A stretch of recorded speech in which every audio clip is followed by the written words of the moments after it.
So everyone, আবার চলে আসলাম নতুন ভিডিও নিয়ে। তো আজকের ভিডিও থেকে জানতে পারবো আপনার জিমেইলের পাসওয়ার্ডটুকু আপনি খুব সহজেই কিভাবে পরিবর্তন করতে পারেন।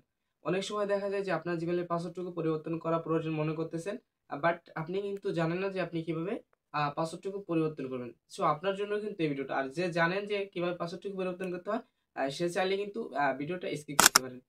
সো আর দেরি না করে চলে যাবো ফোনের স্ক্রিনে। চলে আসলাম ফোনের স্ক্রিনে। তো স্ক্রিনে আসার পর আপনার জিমেইল অ্যাপসটুকু দেখতে পাচ্ছেন, অ্যাপসটুকু ওপেন করবেন। সো আমি কিন্তু ওপেন করে নিলাম। তো এখানে আসার পর জিমেইলের যে আইকনটা দেখতেছেন সেখানে চাপ দিয়ে দিব। সো এখানে আসার পর অ্যাকাউন্ট ম্যানেজার চাপ দিয়ে দিবেন।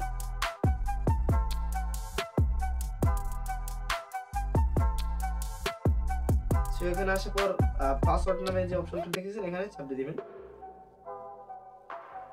তো এখানে আসার পর আপনার যে বর্তমান যে পাসওয়ার্ডটুকু আছে এটা কিন্তু আপনাকে দিয়ে নিতে হবে। যেহেতু আমি কিন্তু আমার ফোনের ফিঙ্গার দিয়ে নিচ্ছি, এটা দিলেও কিন্তু আমার পাসওয়ার্ডটুকু আনলক হয়ে যাবে। তো দেখতে পেলেন আমি কিন্তু আনলক করে নিলাম।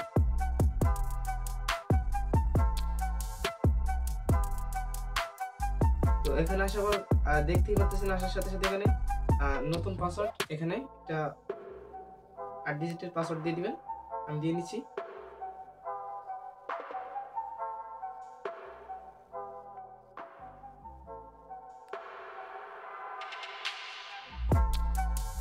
সো দেখতে পারলেন পাসওয়ার্ডটা কিন্তু তারা নেয়নি, কারণ আমি যে পাসওয়ার্ডটা দিয়েছি একটা স্যাম্পল পাসওয়ার্ড। এক্ষেত্রে তারা পাসওয়ার্ডটা নিয়ে নিয়ে ক্ষেত্রে আপনাকে শক্তি একটা পাসওয়ার্ড দিতে হবে, শক্তিশালী পাসওয়ার্ড দিতে হবে।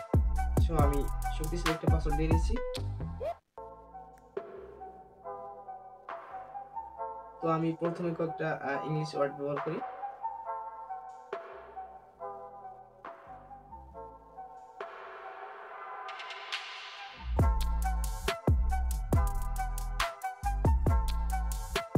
তো উপরে নিচে দিয়ে নেবেন 2 জায়গায়।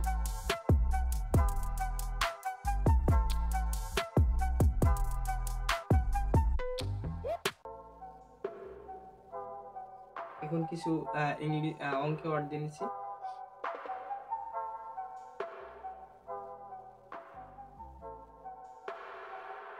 তো নিচেও উপরে যেগুলো দিচ্ছেন সেম নিচেও সেভাবেই দিতে হবে।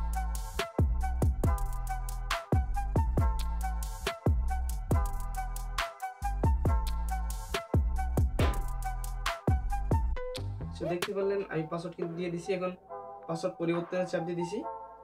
এখন তারা কিন্তু এখানে লেখা দেখতেছেন যে দেখাইছে যে দেখেন আপনার পাসওয়ার্ড পরিবর্তন করা হয়ে গেছে। এটা কিন্তু আপনারা দেখতেই পাচ্ছেন স্ক্রিনে যে আপনার পাসওয়ার্ড পরিবর্তন করা হয়ে গেছে। সেভাবে কিন্তু আপনাকে এখানে মানে শক্তিশালী কয়েকটা ডিজিটের পাসওয়ার্ড দিতে হবে। তা না হলে কিন্তু আপনার পাসওয়ার্ডটা এরা নিবে না।